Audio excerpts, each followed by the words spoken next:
ರಾಜ್ಯ ಕಾಂಗ್ರೆಸ್ನಲ್ಲಿ ಈಗ ಈ ಬಣ ಜಗಳ ಏನಿದೆ ಇದು ಸದ್ಯಕ್ಕಂತೂ ಶಾಂತ ಆಗಿದೆ. ಖರ್ಗೆ ವಾರ್ನಿಂಗ್ ಕೊಟ್ಟರು. ವಾರ್ನಿಂಗ್ ಕೊಟ್ಟ ನಂತರದಲ್ಲಿ ಸಿದ್ದರಾಮಯ್ಯ ಟೀಮ್ ಈಗ ಗಪ್ಚುಪ್ ಆಗಿದೆ. ಬಿಜೆಪಿಯಲ್ಲಿ ಬಣ ಬಡಿದಾಟ ಇನ್ನೂ ನಿಲ್ಲೋ ರೀತಿಯಲ್ಲಿ ಕಾಣಿಸ್ತಾ ಇಲ್ಲ. ಆದರೆ ಕಾಂಗ್ರೆಸ್ನಲ್ಲಿ ಯಾವಾಗ ಹೈಕಮಾಂಡ್ ಎಂಟ್ರಿ ಆಯ್ತೋ ವಾರ್ನಿಂಗ್ ಕೊಟ್ಟರು. ಆಗಿನಿಂದಲೂ ಕೂಡ ಸೈಲೆಂಟ್ ಆಗಿದ್ದಾರೆ. ಸಿಎಂ ಬದಲಾವಣೆ, ಅಧ್ಯಕ್ಷರ ಬದಲಾವಣೆ ಎರಡೂ ಕೂಗುಗಳಿಗೂ ಕೂಡ ಸದ್ಯಕ್ಕಂತೂ ಬ್ರೇಕ್.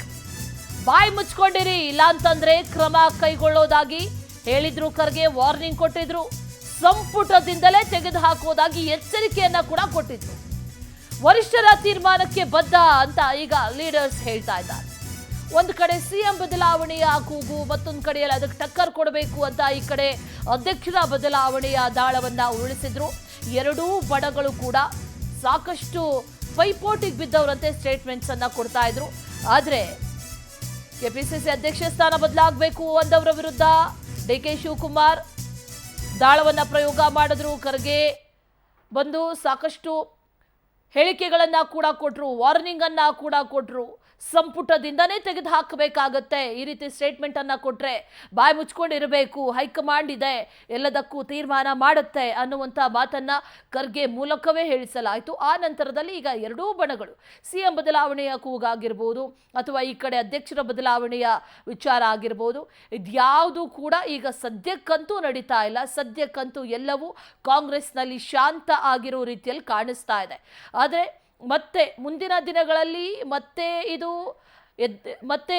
ಎದ್ದೇಳ್ಬೋದು ಅನ್ನುವಂಥ ವಿಚಾರ ಈಗ ಗೊತ್ತಾಗ್ತಾ ಇರೋದು. ಆದರೆ ಸದ್ಯಕ್ಕಂತೂ ಸಿದ್ದರಾಮಯ್ಯ ಟೀಮ್ ಗಪ್ ಚುಪ್ ಆಗಿದೆ. ಮತ್ತಷ್ಟು ಡೀಟೇಲ್ಸ್ ಅನ್ನ ನೀಡ್ತಾರೆ ನಮ್ಮ ಪ್ರತಿನಿಧಿ ಆನಂದ್, ನೇರ ಸಂಪರ್ಕದಲ್ಲಿ ಜಾಯ್ನ್ ಆಗಿದ್ದಾರೆ.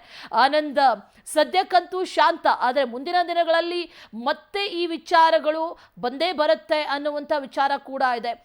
ಅದರ ಮುಂಚೆ ಈಗ ಹೈಕಮಾಂಡ್ ಬಹಳ ಎಚ್ಚರಿಕೆಯ ಹೆಜ್ಜೆಯನ್ನ ಇಟ್ಟಿದೆ ಅಂತ ಕೂಡ ಗೊತ್ತಾಗ್ತಾ ಇದೆ. ಡೀಟೇಲ್ಸ್ ಏನಿದೆ ಆನಂದ್?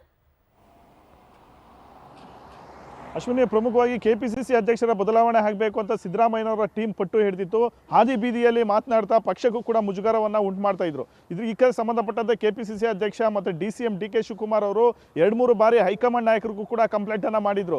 ಸಿದ್ದರಾಮಯ್ಯನವರ ಆಪ್ತರು ಈ ರೀತಿ ಬಹಿರಂಗವಾಗಿ ಹೇಳಿಕೆಗಳನ್ನು ಕೊಡ್ತಾ ಇರೋದ್ರಿಂದ ಪಕ್ಷದಲ್ಲಿ ಬಹಳಷ್ಟು ಒಂದು ಡ್ಯಾಮೇಜ್ ಉಂಟಾಗ್ತಾ ಇದೆ, ಪಕ್ಷದಲ್ಲಿ ಗೊಂದಲದ ವಾತಾವರಣ ಉಂಟಾಗ್ತಾ ಇದೆ. ಇದೆಲ್ಲದಕ್ಕೂ ಕೂಡ ಬ್ರೇಕ್ ಆಗಬೇಕು ಅಂತ ಸ್ಪಷ್ಟವಾದಂಥ ಸೂಚನೆಯನ್ನು ಕೊಟ್ಟಿದ್ರು. ಅದಾದ ಬಳಿಕ KC ವೇಣುಗೋಪಾಲ್ ಜೊತೆಗೆ ಸುರ್ಜೇವಾಲಾ ಅವರು ಕೂಡ ರಾಜ್ಯ ನಾಯಕರಿಗೆ ವಾರ್ನಿಂಗ್ ಕೊಟ್ಟಿದ್ರು. ಆದರೆ ಸುರ್ಜೇವಾಲಾ ಅವರ ವಾರ್ನಿಂಗ್ಗೆ ಸಿದ್ದರಾಮಯ್ಯನವರ ಆಪ್ತ ನಾಯಕರೇನಿದ್ರೆ ಇವ್ರು ಯಾರು ಕೂಡ ಕೇರ್ ಮಾಡಿರಲಿಲ್ಲ. ಈಗ ಅಂತಿಮವಾಗಿ ಖರ್ಗೆ ಅವರೇ ಅಖಾಡಕ್ಕೆ ಇಳಿದಿರ್ತಕ್ಕಂಥದ್ದು. ಯಾರು ಕೂಡ ಬಹಿರಂಗವಾಗಿ ಮಾತನಾಡಬಾರ್ದು. ಕೆಪಿಸಿಸಿ ಅಧ್ಯಕ್ಷರ ಬದಲಾವಣೆ ಆಗಿರ್ಬೋದು, CM ಸಿದ್ದರಾಮಯ್ಯನವರ ಬದಲಾವಣೆ ಆಗಿರ್ಬೋದು, ಅಥವಾ ಹೆಚ್ಚುವರಿ DCM ವಿಚಾರ ಆಗಿರ್ಬೋದು, ಯಾವುದ್ರ ಬಗ್ಗೆನೂ ಕೂಡ ಯಾರು ತುಟಿ ಬಿಚ್ಚಬಾರ್ದು ಅನ್ನೊಂದು ಸ್ಪಷ್ಟವಾದಂಥ ಎಚ್ಚರಿಕೆಯನ್ನು ಕೊಟ್ಟಿದ್ರು.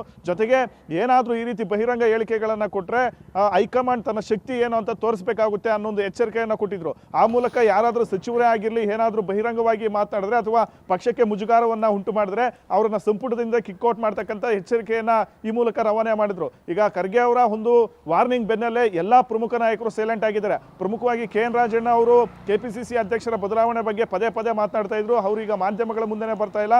ಜೊತೆಗೆ ಮಹದೇವಪ್ಪ ಅವರು ಹೈಕಮಾಂಡ್ ಏನು ತೀರ್ಮಾನ ಮಾಡುತ್ತೆ ಅದೇ ಅಂತಿಮ ಅನ್ನೋ ಒಂದು ಮಾತನ್ನ ಹೇಳ್ತಾ ಇದ್ದಾರೆ. ಈ ಕಡೆ HK ಪಾಟೀಲ್ ಅವರು ಖರ್ಗೆ ಅವರು ಹಿರಿಯರಿದ್ದಾರೆ, ಅವ್ರು ಹೇಳಿದ ಮೇಲೆ ಮುಗೀತು ಅನ್ನೋ ಮಾತುಗಳನ್ನು ಹೇಳ್ತಾ ಇದ್ದಾರೆ. ಮತ್ತೆ ಪರಮೇಶ್ವರ್ ಅವರು ಕೂಡ ಹೈಕಮಾಂಡ್ ಹೇಳಿದ ಮೇಲೆ ನಾವೇನು ಮಾತಾಡೋದಿಲ್ಲ ಅನ್ನೋದು ಮಾತನ್ನು ಹೇಳ್ತಾ ಇರ್ತಕ್ಕಂಥದ್ದು. ಈ ಎಲ್ಲ ನಾಯಕರು ಕೂಡ ಪ್ರಮುಖವಾಗಿ ಒಂದು ಡಿನ್ನರ್ ಮೀಟಿಂಗ್ಗಳನ್ನು ಮಾಡಿ ಕೆಪಿಸಿಸಿ ಅಧ್ಯಕ್ಷರ ಬದಲಾವಣೆ ಆಗಬೇಕು, ಜೊತೆಗೆ ದಲಿತ CM ವಿಚಾರವನ್ನು ಮುನ್ನೆಲೆಗೆ ತೆಗೆದುಕೊಂಡು ಬರ್ತಾ ಇದ್ರು. ಇದೆಲ್ಲದರಿಂದಲೂ ಕೂಡ ಪಕ್ಷದಲ್ಲಿ ಒಂದು ರೀತಿ ಗೊಂದಲದ ವಾತಾವರಣ ಉಂಟಾಗಿತ್ತು. ಜೊತೆಗೆ ಪಕ್ಷ ಸಂಘಟನೆಗೂ ಕೂಡ ಹಿನ್ನಡೆ ಉಂಟಾಗಿತ್ತು. ಈಗ ಖರ್ಗೆ ಅವರೇ ಅಧಿಕೃತವಾಗಿ ಅಖಾಡಕ್ಕೆ ಹಿಡಿದು ವಾರ್ನಿಂಗ್ ಕೊಟ್ಟ ಮೇಲೆ ಈ ಎಲ್ಲ ಸಚಿವರು ಗಪ್ಚುಪ್ ಆಗಿದ್ದಾರೆ. ಸದ್ಯಕ್ಕೆ DK ಶಿವಕುಮಾರ್ ಮತ್ತೆ ಸಿದ್ದರಾಮಯ್ಯನವರ ನಡುವೆ ನಡೀತಕ್ಕಂಥ ಬಣ ಬಡಿದಾಟ ಏನಿದೆ ಇದು ಶಾಂತವಾಗಿರ್ತಕ್ಕಂಥದ್ದು. ಮುಂದೆ ಇದು ಹೀಗೆ ಇರುತ್ತಾ ಅಥವಾ ಮುಂದೆ ಒಂದು ಸ್ವಲ್ಪ ದಿನಗಳ ನಂತರ ಮತ್ತೆ ಇವರ ಒಂದು ಆರ್ಭಟ ಜೋರಾಗುತ್ತಾ ಅನ್ನೋ ಒಂದು ಪ್ರಶ್ನೆಗಳು ಕೂಡ ಎದ್ದಿದೆ. Ashwini. Right Anand, thank you ಡೀಟೇಲ್ಸ್ಗೆ.